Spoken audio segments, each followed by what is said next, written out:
அத்தியாயம் 1. Smart போனின் alarm ஒலித்ததில் முழுவதும் தூக்கம் கலையாமல் சற்று திரும்பி படுத்தான் அரவிந்தன். மணி 6. ஸ்மார்ட் போனின் செயலில் அழகிய குரல் அறிவித்தது. மெதுவாக காதில் வாங்கி கொண்டே அரை தூக்கத்தில் இருந்தான். சமையல் அறையில் இருந்து கந்தசஷ்டி கவசம் ஒலிப்பது கேட்டது.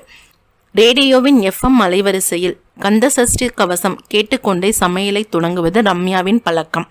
எல்லோருக்கும் முன்பாகவே எழுந்து விடுவாள் ரம்யா.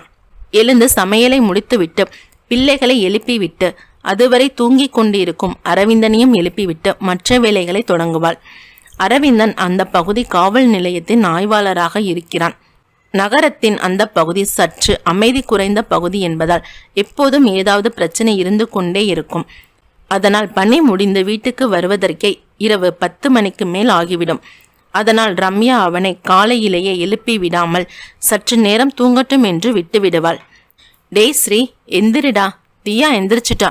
படுக்கை அறையில் இருந்து சத்தம் மட்டும் கேட்டது. அவ்வளவு சீக்கிரம் அவர்கள் எழுந்து கொள்ள மாட்டார்கள்.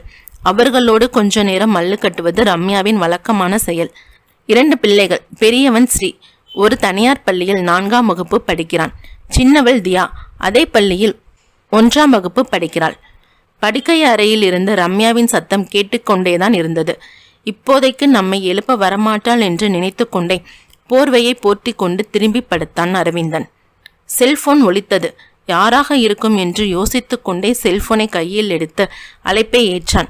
எதிர்முனையில் ஹெட் கான்ஸ்டபிள் ரமேஷ். ஐயா என்ற ஒரு இன்ஸ்டன்ட் மரியாதையுடன் பேசினார் ரமேஷ். அரவிந்தனை விட எப்படியும் 20 வயசு மூத்தவர்.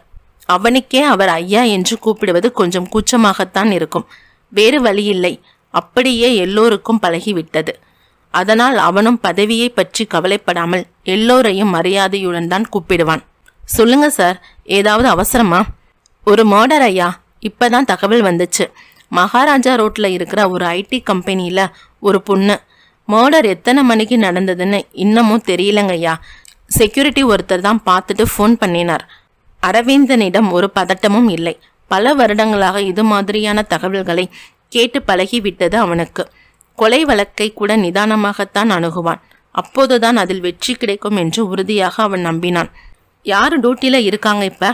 சட்ட ஒழுங்கு SI ஜெகன் ஐயா. கிரைம் SI கார்த்திக் இல்லையா? இல்லைங்க ஐயா, அவர் 2 நாளா லீவ்ல இருக்கார். இப்ப ஸ்பாட்டுக்கு யார் போயிருக்காங்க? ஜெகன் ஐயாவும் 2 கான்ஸ்டபிளும் போயிருக்காங்க.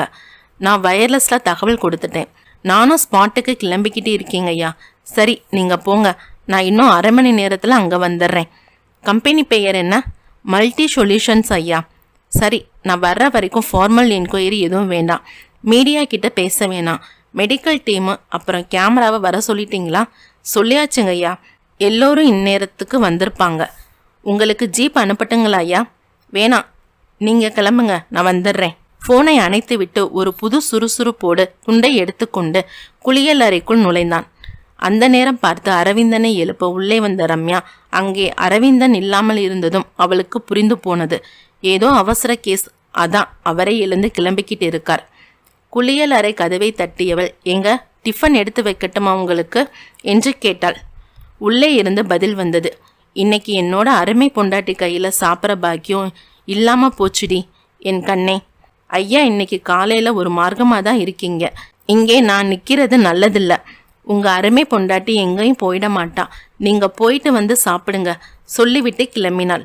பைக்கை எடுத்துக்கொண்டு வீட்டை விட்டு வெளியே வந்தவன் 20 நிமிடத்தில் ஸ்பாட்டை அடைந்தான். 7 மணி கூட ஆகவில்லை என்பதால் இன்னமும் அந்த அளவுக்கு டிராஃபிக் அதிகரிக்கவில்லை. சாலையின் இடது பக்கத்தில் மல்டி சொல்யூஷன் என்ற பெயரில் பெரிய போர்டு தெரிந்தது. அது அவனை பார்த்து சிரிப்பது போல் இருந்தது.